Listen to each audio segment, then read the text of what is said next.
Hello, and welcome to our podcast episode number 56. He takes on a powerful mob to save his small town family. I'm Timothy, and as always here with me, my good friend Thomas.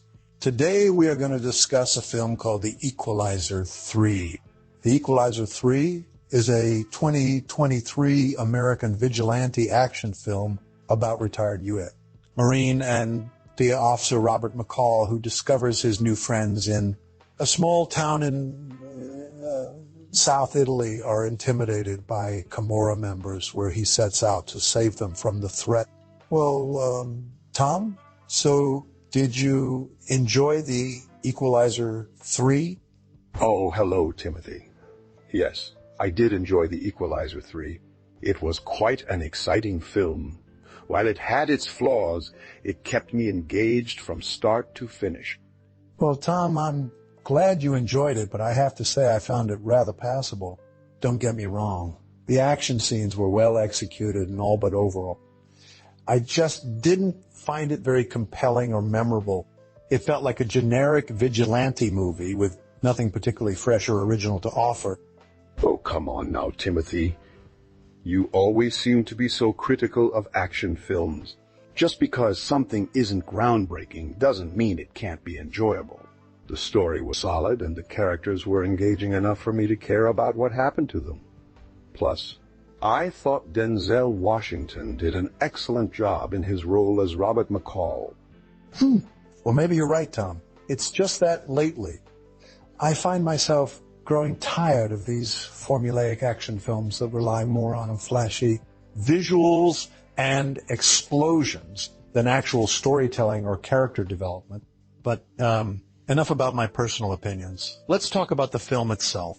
Can we discuss the plot twist regarding Emma Collins' relation to Robert McCall?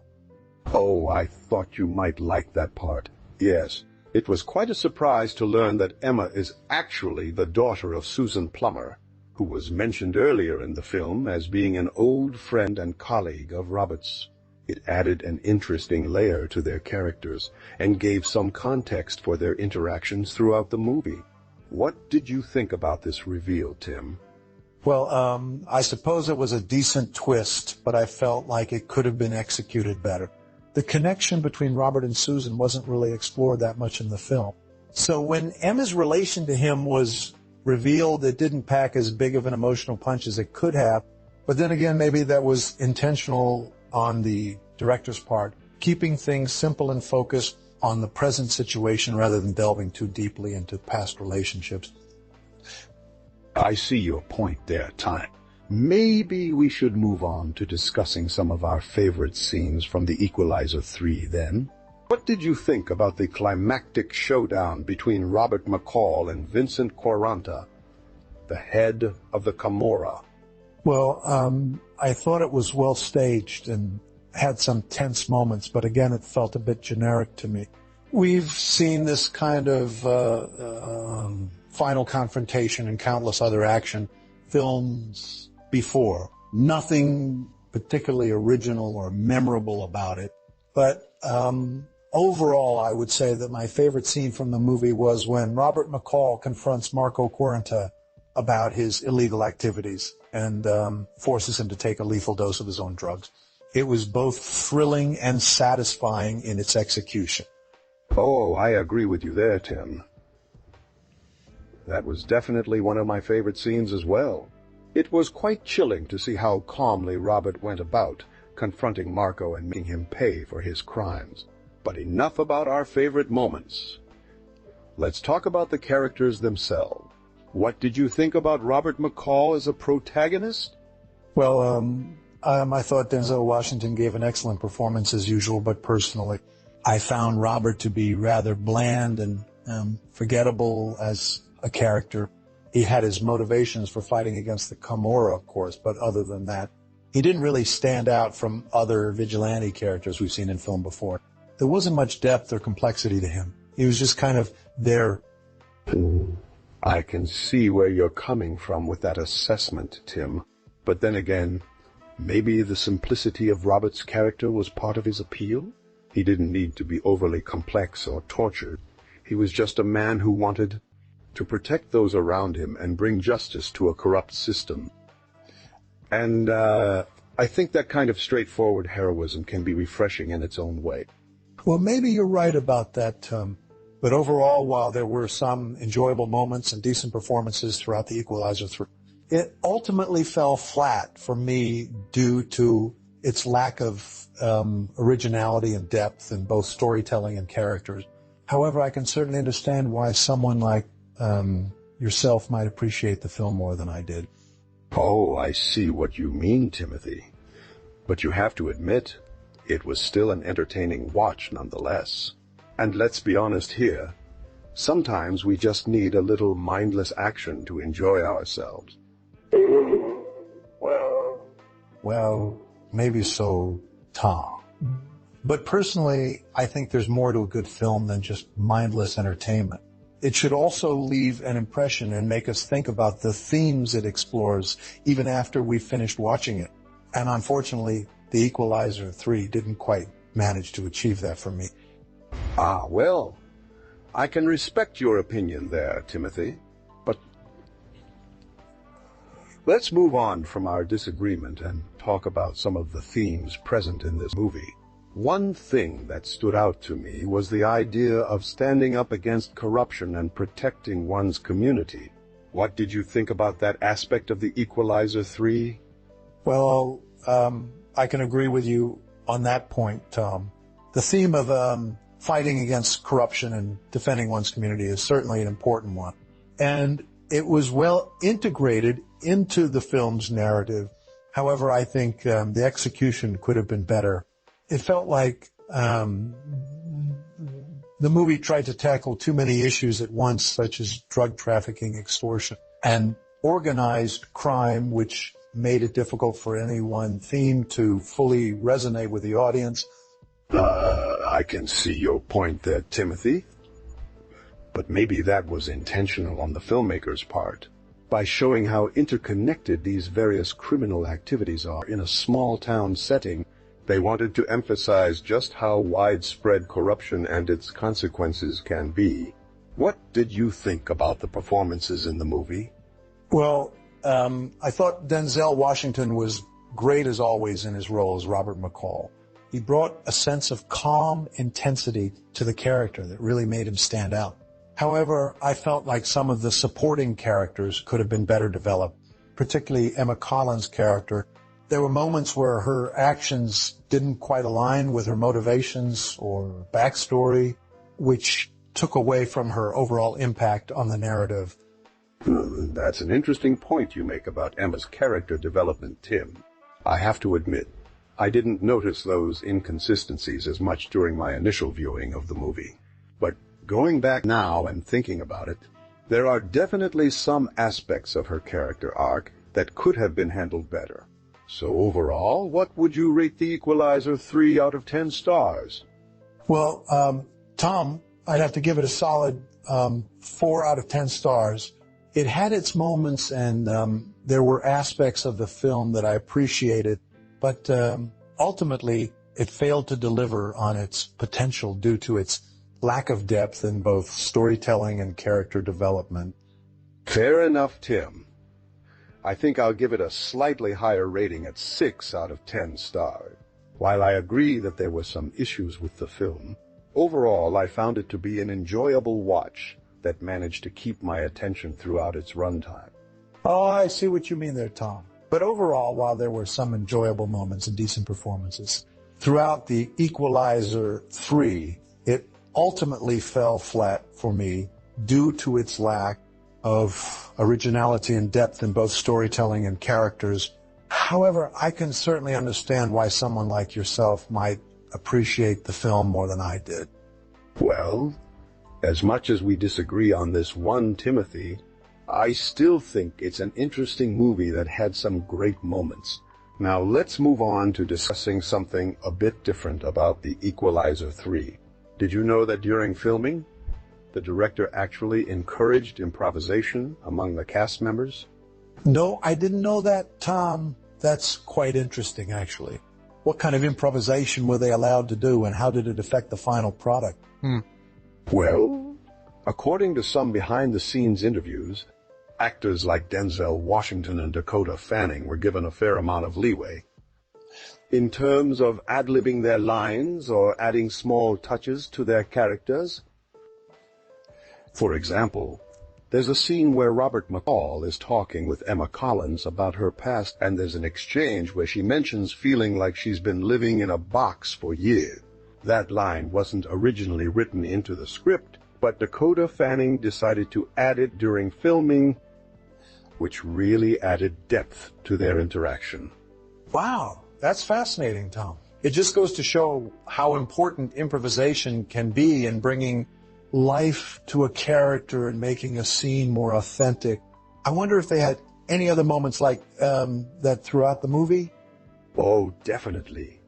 There are several instances where actors were allowed to improvise their lines or actions, which really helped create an organic feel for the film. For instance, there's a scene where Robert McCall is confronting Marco Quaranta about his illegal activities, and Denzel Washington ad-libbed some of his lines during that confrontation. It added an extra layer of tension to the already intense scene. That's amazing. I think it really speaks volumes about the talent involved in this production, that they were able to create such a compelling film while still leaving room for improvisation. It just goes to show how important it is for actors and directors to work together effectively. Surely, Tim. And who knows? Maybe if we ever get the chance to interview some of these cast and crew members, they might be willing to share more behind-the-scenes tidbits about the Equalizer 3 with us.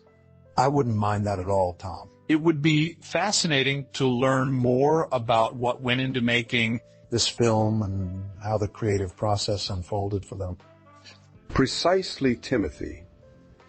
Now that we've talked about some of the behind-the-scenes aspects of the Equalizer 3, let's switch gears and discuss how this film compares to the original movie. As you know, The Equalizer is based on a television series from the late 80s starring Edward Woodward as Robert McCall. How do you think Denzel Washington's portrayal of the character holds up against his predecessor? That's an interesting question, Tom.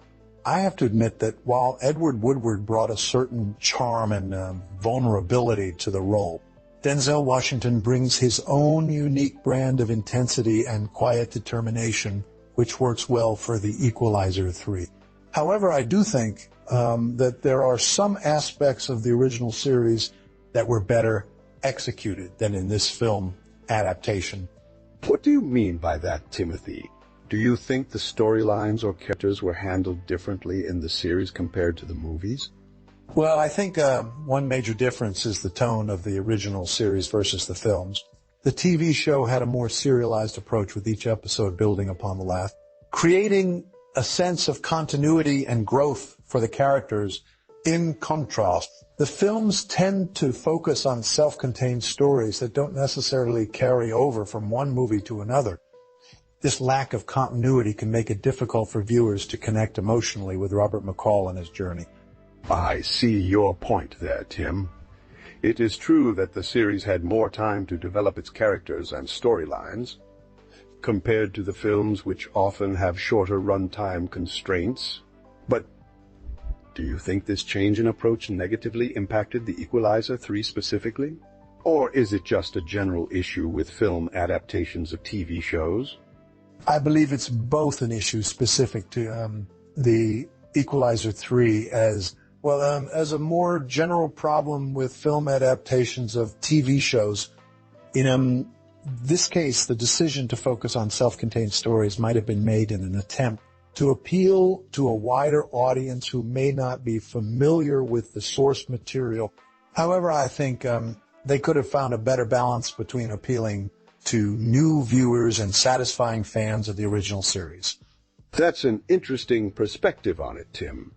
So overall, how would you rate The Equalizer 3 out of 10 stars, considering its strengths and weaknesses as well as your thoughts on its comparison to the original series? After giving it some thought, Tom, I would have to give The Equalizer 3 a rating of 5 out of 10 stars. While there were some enjoyable moments and decent performances throughout the film, ultimately it failed to live up to its potential due to its lack of depth in storytelling and character development. Additionally, as an adaptation of the original series, I feel that it didn't do justice to what made that show so special in the first place. Well, Tim, while we may have some differences in opinion regarding the overall quality of the Equalizer 3, it's clear that both of us appreciate the talented cast and crew involved in bringing this story to life. Let's take a moment to discuss our thoughts on the actors portraying their respective roles in this film. As we mentioned earlier, Denzel Washington reprises his role as Robert McCall, the retired U.S. Marine and DEA officer turned vigilante. Washington is known for his intense performances and ability to bring depth to complex characters. In The Equalizer 3, he showcases this skill once again by portraying McCall's quiet determination and unyielding sense of justice even in the face of danger. Despite some criticisms regarding the character development in the film itself, Washington's performance manages to elevate the character and keep viewers engaged throughout. Dakota Fanning plays Emma Collins, a young woman who becomes embroiled in the dangerous world of the Camorra.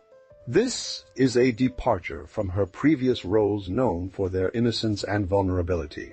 In The Equalizer 3, she effectively portrays Emma's transformation from an ordinary girl to a resilient fighter who stands up against her oppressors. Her performance showcases both her acting range and maturity as an actress. Eugenio Mastrandrea plays the role of Frankie Cogano, a corrupt police officer who aligns himself with the Camorra. As a fan of foreign language cinema, I have admired Mastrandrea's work in films such as I Am Love and The First Beautiful Thing. In The Equalizer 3, he brings his unique blend of charm and menace to the character of Frankie. While we may not agree on whether or not this film does justice to its source material, Mastrandrea's performance is certainly one of its standout elements. David Denman plays Sam Rubinstein, a CIA operative who teams up with McCall in his mission against the Camorra. While Denman may not be as well known as some of his co-stars, he brings an air of professionalism and grit to the role of Sam. His character's relationship with McCall adds another layer of complexity to the story as they navigate the dangerous world of international espionage together. Gaia Scodellaro plays Teresina Mandracchia, a young woman from a prominent family in Italy who becomes involved with the Camorra. Scodellaro is an Italian actress known for her work in films such as The First Beautiful Thought and Suburra. Blood on Rome. In The Equalizer 3, she effectively portrays Teresina's struggle between her loyalty to her family and her growing discomfort with the criminal activities they engage in. Her performance adds nuance to what could have been a one-dimensional character. Finally, Remo Girone plays Marco Quaranta, the ruthless leader of the Camorra faction operating in Italy. Girone is an Italian actor known for his work in films such as Gomorrah and The Young Montalbano. His portrayal of Marco Quaranta showcases his ability to embody a character with both charm and menace. He effectively conveys the character's power and control, while also hinting at vulnerability beneath his seemingly impenetrable facade. In conclusion, despite our differing opinions on The Equalizer 3 as a whole, we cannot deny that the talented cast has brought depth and nuance to their respective roles in this film adaptation. Each actor has managed to captivate audiences with their performances, adding layers of complexity even when the storyline itself falls short.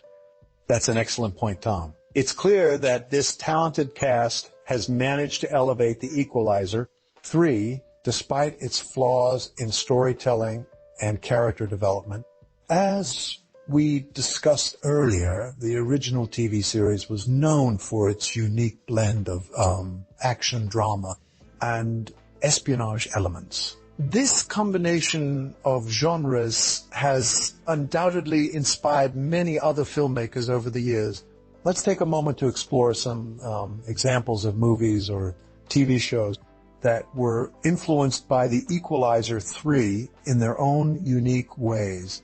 One such example is the popular British spy thriller series Spooks, which ran from 2002 to 2011 on BBC One. The show followed a group of AMI-5 intelligence officers as they navigated high-stakes espionage missions against various terrorist organizations and rogue states, while not directly based on the Equalizer 3.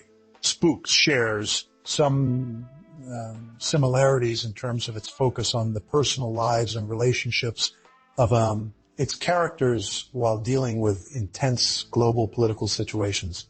Additionally, both shows feature strong female leads who defy traditional gender roles within their respective organizations.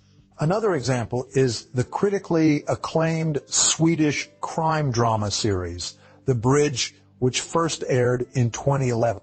The show revolves around two detectives from different countries, one from Sweden and the other from Denmark, who must work together to solve a series of gruesome murders that occur along the border between their countries.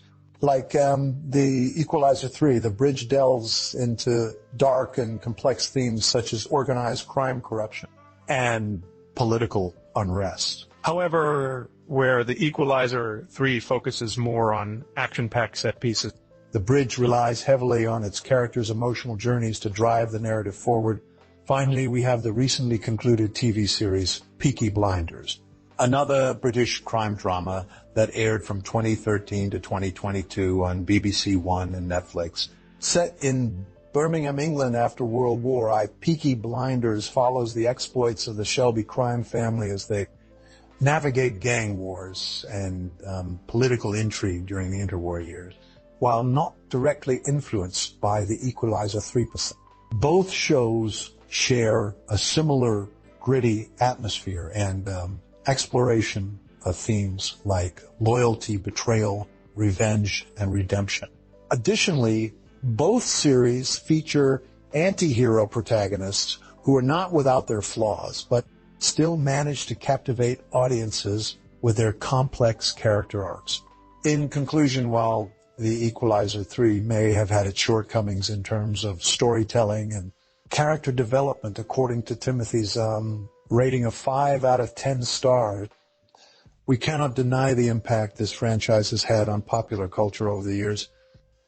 Its unique blend of AM action drama and espionage elements have inspired many filmmakers and TV showrunners alike to create their own compelling narratives that explore similar themes while still maintaining a sense of originality.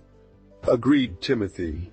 It's fascinating to see how much influence the Equalizer 3 has had on the world of film and television. And while we may have differing opinions about its merits as a movie, it's certainly worth acknowledging its impact. So before we wrap up tonight's discussion, let me just reiterate my final thoughts on the Equalizer 3. While there are certainly areas for improvement in terms of storytelling and character development, the film does have some redeeming qualities, such as its action sequences, the performances of Denzel Washington and Dakota Fanning, and its exploration of themes like loyalty and revenge. Overall, I'd rate it a solid 7 out of 10 stars. Now, Timothy, what are your final thoughts on the Equalizer 3? Well, Thomas, as you know, my rating for the Equalizer 3 was quite different than yours. But that's what makes these discussions so interesting and engaging. Personally, I found the film to be a bit of a missed opportunity in terms of character development and overall storytelling. However, there were some positives such as the performances of Denzel Washington and Dakota Fanning and the visuals of Italy, which were beautifully captured by the cinematographer. In conclusion, my rating for The Equalizer 3 would be a 5 out of 10 stars. Now that we've shared our thoughts on The Equalizer 3, let me remind our viewers to comment, subscribe, and like this video if they enjoyed our discussion. And don't forget to check out more episodes of Tim and Tom's Film Nights, where we discuss a wide range of films from different genres and eras. Until next time, see y'all.